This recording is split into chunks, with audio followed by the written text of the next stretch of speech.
போச்சு. ஈசான மூலையில லேசான பள்ளி சத்தம் மாமன் பேர சொல்லி பேசுது.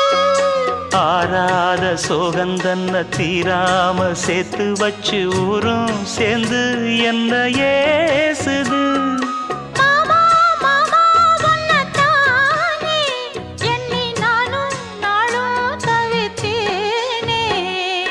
கூண்டுக்குள்ள என்ன வச்சு கூடி நின்ன ஊரை விட்டு கூண்டுக்குள்ள போனதென்ன கோலக்கிளியே.